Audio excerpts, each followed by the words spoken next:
शांति। ओम शांति। ओम शांति। ओम शांति। आज का स्वमान। मैं प्रकृति जीत, माया जीत हूँ। बहुत बड़ा टाइटल है। ये दो शक्तियां हैं। एक शक्ति तो प्रकृति की चारों युग हमारे साथ रहती है, 2 युग गुलामी करती है, 2 युग रूल करती है। दूसरी शक्ति माया की 2 युग साथ रहती है और रूल करती है। पर संगम युग इन दोनों शक्तियों को रूल करने का युग है और उसी से ही सारे भविष्य का निर्माण होता है। पर बाबा ने जो हमें रूल करने की ट्रेनिंग दी है बहुत विचित्र है। लोग तो किसी पर रूल करना हो तो अटैक करेंगे, दबाएंगे, फिर उनको हुक्म पर चलाएंगे। उल्टे तरीके होते हैं रूल करने के, सप्रेस करने के। लेकिन यहाँ बाबा ने हमें किसी को भी दबाना नहीं सिखाया। यहाँ बाबा ने कहा तुम बच्चे विश्व कल्याणकारी हो। चैलेंज से कहते हो कि हम विश्व परिवर्तक है। बाबा का हर बच्चा चाहे पुरुषार्थ नंबरवार हो, लेकिन ये सबके मुख पे आता है कि हम विश्व को बदलने का काम कर रहे हैं, विश्व परिवर्तक हैं। हर एक अपने अपने रूप से विश्व परिवर्तन में मदद का काम कर ही रहे हैं। कल रात भी बाबा ने कहा ना, बाप को नाज है कि मेरा हर बच्चा कैसा भी पुरुषार्थी हो, लेकिन उसमें कोई ना कोई विशेषता जरूर है। कितना बाबा भी नशे से बोल रहे थे कि मेरे हर बच्चे में कोई ना कोई विशेषता है। तो बाबा कहते तुम भी चैलेंज से कहते हो कि हम विश्व परिवर्तक हैं। आप जानते हो कि कल्याणकारी समय चल रहा है। हम कल्याणकारी बाप के संग हैं। समय भी कल्याण का है, बाप भी कल्याणकारी है और आप बच्चे भी कल्याणकारी हो। इसीलिए कहते हो कि हम विश्व परिवर्तक हैं। पर दुनिया में ऐसा सीन नहीं है। दुनिया में लोग अकल्याण का समय मान रहे हैं, क्योंकि उनको सामने जो दिख रहा है वो विनाश दिख रहा है। क्योंकि विनाश काल उनके सामने है, तो वो अपनी जगह सच्चे हैं कि ये बहुत खराब टाइम है। हर एक के मुख से आजकल निकल रहा है कि समय बहुत खराब चल रहा है, क्योंकि उनको विनाश दिख रहा है। और आप कह रहे हो कि समय कल्याणकारी है। बाप तो है, लेकिन समय कल्याणकारी है। फिर आप कैसे कहते हो? क्योंकि आपको इस विनाश के पीछे स्थापना भी स्पष्ट दिखाई दे रही। उनको सिर्फ विनाश के नज़ारे दिखाई दे रहे हैं कि ये नुकसान, ये गलत, ये दुख, ये पाप दिख रहा है ना विजिबली। और आपको इस सारे के पीछे वाली स्थापना दिखाई दे रही है। इसलिए आप कहते हो कि ये कल्याण का समय चल रहा है। न सिर्फ आपको स्थापना स्पष्ट दिखाई दे रही है, लेकिन इस समय सारे विश्व की आत्माओं के लिए आपके हृदय में एक शुभ भावना है कि इनका कल्याण हो।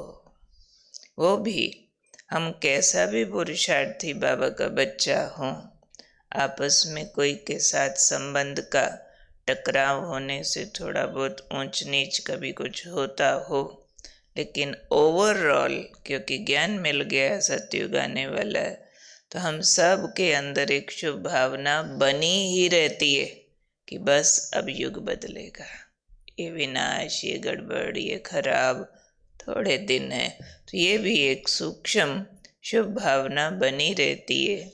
और बाबा ने कहा आप कल्याणकारी बच्चे, प्रकृति के लिए भी, मनुष्य आत्माओं के लिए भी अंदर जो शुभ भावना रखते हो ना, इसी से आप प्रकृति जीत माया जीत बनते हो। जो टाइटल आज का हम ले रहे हैं ना, मैं प्रकृति जीत हूँ, मैं माया जीत हूँ, तो हमारी जीत के बेस में क्या है? शुभ भावना, शुभ कामना। माया के लिए भी, माया कितना तंग करती है, तो भी माया ही हमारी दासी बन जाती है, सेवाधारी बन जाती है। प्रकृति भी इस समय दुखदाई है, फिर भी हम लोगों का सब्जेक्ट है मनसा सेवा, जिसमें हम प्रकृति के पांचों तत्वों को सकाश देते हैं। बहुत भाई बहनों का ऐसा अनुभव है कि जब शरीर को कोई ऐसी तकलीफ आती है, समझ आता है कि शरीर के अंदर कौन सा तत्व इम्बैलेंस कर रहा है, गड़बड़ कर रहा है, किसी का वायु तत्व, किसी का जल तत्व, ऐसी तकलीफें होती है। तो कईयों के अनुभव ऐसे सुने, उन्होंने उस तत्व को सकाश दिया और ठीक हो गए। यानी उस तत्व के लिए वो कहीं न कहीं कई जन्मों में दुखदाई रहे होंगे। अब वो तत्व वापस उनके साथ गलत कर रहा है। वो चेतन शक्ति तो नहीं है, लेकिन ये भी एक प्रकृति का लॉ है, जो हम देते हैं वो मुड़ करके वापस आता है। तो हम जितना शुद्ध पवित्र संकल्पों में रहते हैं, जितना कल्याण के संकल्पों में, स्थापना के संकल्पों में रहते हैं, ये भी तो हम प्रकृति को सींच रहे हैं ना। जितना सींचते जाएंगे उतना ये हमारी सहयोगी बनती जाएगी। तो प्रकृति जीत का फिर बाबा ने अर्थ बताया है कि तुम बच्चों के लिए प्रकृति सुखदाई बन जाएगी। पीछे भी एक मुरली चली थी, वरदान में भी आया था कि समझो कि विनाश काल है और सारे तत्व उथल पाथल कर रहे, लेकिन ऐसे नहीं कि पानी आपको डुबो के तड़पा के मारेगा, नहीं, आप आत्मा निकल जाओगे, पानी शरीर को बहा के ले जाएगा।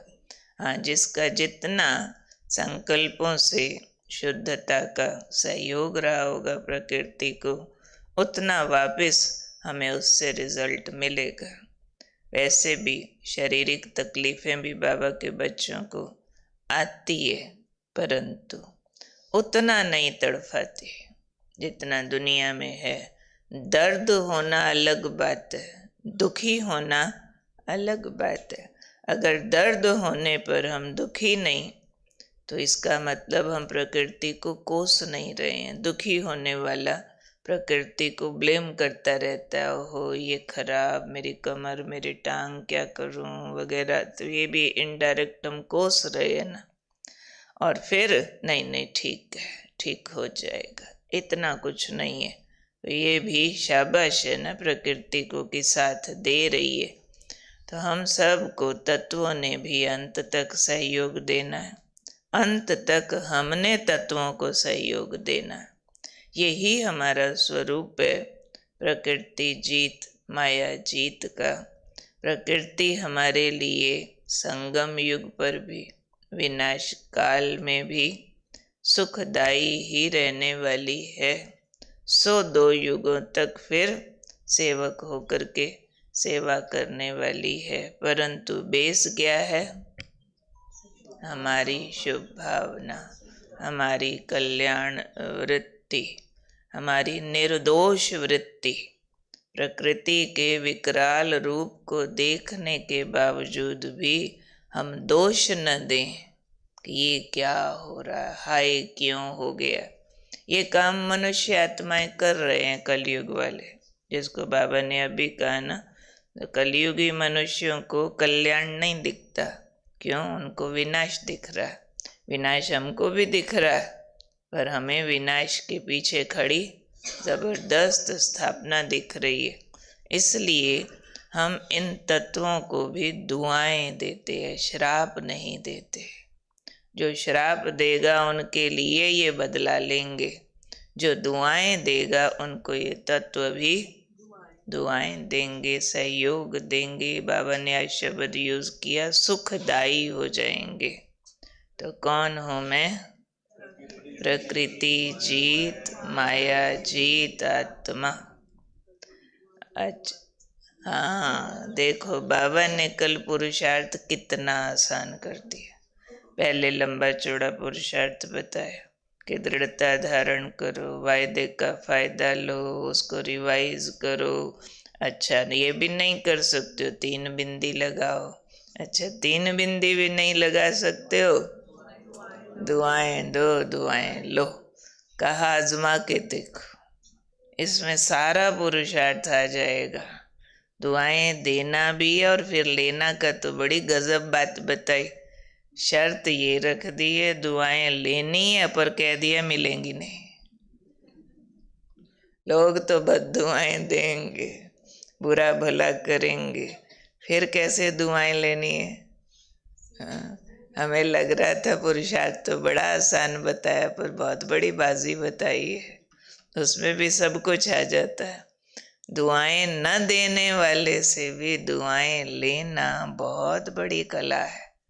यानी उसके लिए पॉजिटिव बने रहना, उसके लिए निर्दोष वृत्ति कि ये जो बोल रहा है, मेरे लिए सोच रहा है, मेरा बुरा चाहता है, वास्तव में ऐसा नहीं है। ये अंदर से बहुत अच्छा है, ऊपर से बेचारा दुखी है, इसलिए ऐसे बोल रहा है। जैसे कई बार हमने सुनाया, पर बात बड़ी महत्वपूर्ण है। गुलजार दादी का जो भ्राताई ने सुनाया कि एक बहन दादी के सामने उनको लगातार कुछ बुरा भला बोले जा रही थी, दादी को भी ऐसे है वैसे है बहुत, और सारी उसकी बात सुन करके दादी मुस्कुराए जा रहे थे। लास्ट में दादी कहते थोड़ी डिस्टर्ब दिखती है, मुझे क्यों ऐसा बोला, मैंने तो ऐसा कुछ किया नहीं वगैरह। No clarification. वो ब्लेम कर रही है दादी को, बुरा भला बोल रही है, और दादी कह रहे थोड़ी डिस्टर्ब दिखती है। तो ये है बद दुआएं देने वालों से दुआएं लेना। लेना माना पहले उनके लिए निर्दोष वृत्ति धारण करना कि ये मेरे लिए जो इतना गलत सोच रहे हैं, कर रहे हैं, इसमें भी इनका कोई दोष नहीं है। ये वक्त के प्रभाव में है, विकार के प्रभाव में है, बेचारे अपने कोई कर्म की भोगना के प्रभाव में।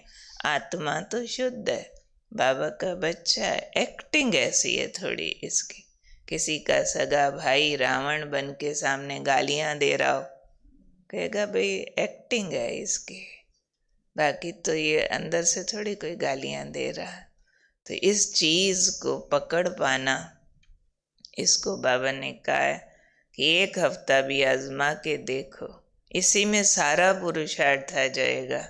दुआएं दो, देना बहुत आसान है, पर लेना लेना उन सब से लेना जो देते ही नहीं है पर अपने मन से ले लेना, अपने मन को उस मोड पे रखना कि उनका हर व्यवहार हमें दुआएं देने जैसा फील हो, तो प्रैक्टिकल होने लगेगा थोड़े टाइम बाद। वही है फिर बद दुआएं देने वाले को दुआएं देना ना। ये सारा एक वाइस वर्सा है, आपस में घूम रही है दोनों बातें कि जो हमें नहीं दे रहा फिर हम भी नहीं दे पाते उनको, और उनको भी दूं तो वापस लौट के आएंगी ना। तो ये पार्ट बाबा ने हमें बहुत बढ़िया रात को बताया। भाई हम चाहते हैं ये मुरली छप के सबको मिले और ठीक से स्टडी करें, हम यहाँ उस पर वर्कशॉप करें, तो कॉपी करा के लानी। डेट तो मालूम पड़ गई थी, 15/10/2007। कौन कौन निकाल लेंगे मुरली? जो जो निकाल लेंगे ठीक है। जिस जिसको, हाँ मोबाइल पे निकालो। मोबाइल पे तो आ गई होगी, सबको भेज देंगे मोबाइल पे, दोबारा भी भेज देंगे। वैसे तो रात को ही आ गई थी। स्टडी करो, फिर वर्कशॉप करेंगे इस पर। करें वर्कशॉप, करें संडे को करें। संडे सुबह की मुरली के बाद सुनो, सब तैयारी करके आना, बहुत मज़ा आएगा इस पे। और सुना है आज करवा चौथ है। किस किस ने व्रत रखा है? सब ने रखना है। हाँ, किसके लिए रखेंगे माताएं? दैहिक साजन के लिए। हाँ, पतियों के पति के लिए। कौन सा व्रत? जो बाबा ने ये वाला दिया है, दुआएं देना दुआएं लेना। रोटी ना खाना तो बड़ी आसान बात है। अब दिन में रोटी नहीं खानी ना, तो सुबह उठ के दबा के खा लेते हैं, अमृत वेला ही खाना शुरू हो जाते हैं। वही सारा दिन नहीं खाना तो फिर बात क्या रही? हाँ, वंडर है, ये भी वंडर है।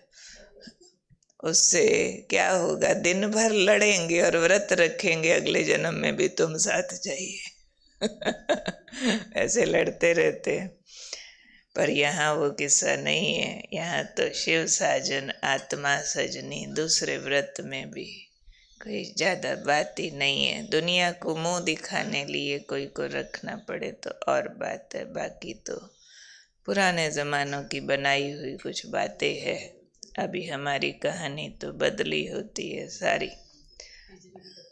तीजरी की कथा कोई कोई सेंटर पे ऐसे करते हैं, सुनाते हैं फिर कथा भी, और सारे वहीं आ जाते और खेल पाल करते हैं।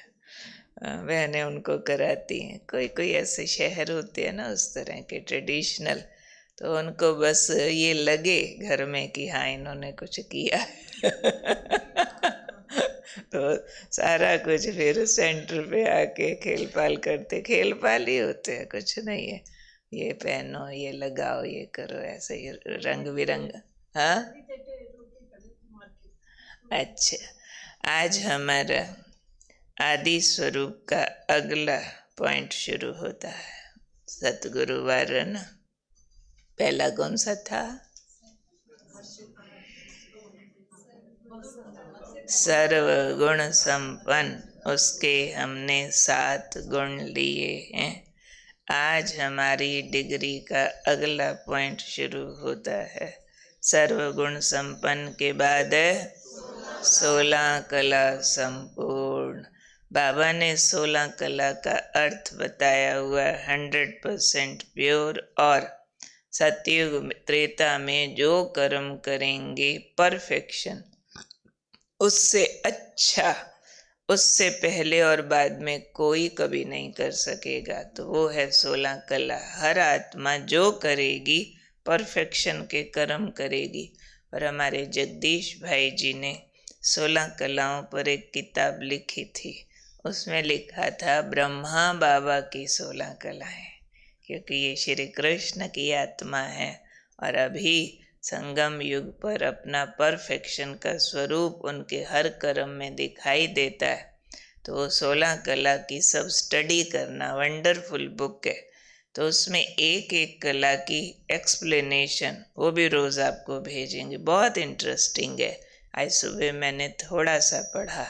तो पहली कला उन्होंने लिखी है मित्र बनाने की कला।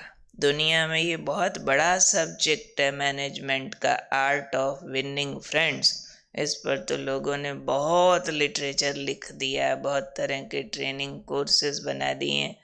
यानी सबको अपना बनाने की कला, दूसरों का दिल जीतने की कला। तो हमारा सारा ज्ञान है ही सबको अपना बनाने की कला। बाबा नहीं कहते हैं सबको छोड़ो और फिर जंगल में चले जाओ, इसकी कोई ज़रूरत नहीं है। अगर अभी जंगल में गए तो सतयुग में भी महल पसंद नहीं आएंगे, वहाँ भी जंगल में जाएंगे। हमने तो कृष्णा के साथ रास करना है, तो यहाँ आपस में संस्कार मिलन की रास करनी है। कल भी बाबा ने कहा ब्राह्मणों को आपस में बहुत प्यार से चलना है, ये स्नेह मिलन की रास है। तो उसमें जगदीश भाई जी ने 9 पॉइंट्स लिखे हैं। किसी को भी मित्र कैसे बनाया जाता है, जैसे सहयोग देना, वक्त आने पर अपना आपा छोड़ करके उसके सहयोगी हो जाना, मधुरता के गुण का प्रयोग करना, वो आपको भेजेंगे सारा। अभी लंबा हो जाएगा, वो व्हाट्सएप पर सबके आ जाएगा। कोई ऐसे है जिनके पास व्हाट्सएप का यहाँ का मैसेज नहीं पहुँचता, भेजने पर भी? ऐसा तो कोई नहीं, सबके पास पहुँचता है।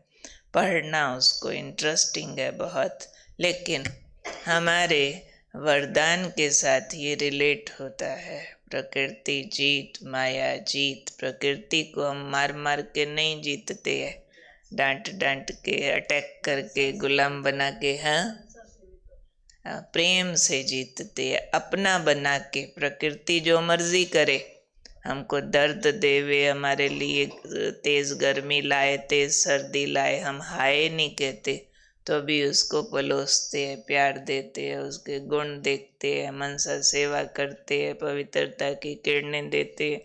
तो ये भी हम मित्र बना रहे हैं। हम माया को भी मित्र बना लेते हैं, किसी को भी ऐसा मारते नहीं है। तो ये हमारी मित्र बनाने की कला है, दैवी गुण। तो जो भी मेरे सामने है वो मेरा अपना है, मेरे बाबा का बच्चा है, मुझे बहुत प्यारा है।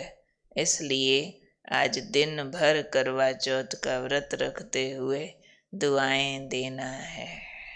आज देने वाला पार्ट बजाएंगे, लेना तो हो ही जाएगा, लेकिन आज दबा के दुआएं देनी है, गिन गिन के। जैसे कहते हैं ना, गिन गिन के बदले लेने हैं। आज गिन गिन के दुआएं देनी है, गिन गिन के, क्योंकि हमने सबको कई जन्मों बहुत सताया है। मानो न मानो, मानो न मानो, कई जन्मों हमने एक दूसरे को बहुत सताया है, प्रकृति को भी सताया है। अब गिन गिन के दुआएं देनी है, गिन गिन के सुख देना है। उनके दुख देने पर भी सुख देना है, उनके बुरा करने पर भी भला करना है, ताकि अब हमारा प्रोग्राम है ना फिर इन सब पे रूल करने का। तो उसकी विधि, ये बड़ी निराली विधि है जो बाबा ने सिखाई है।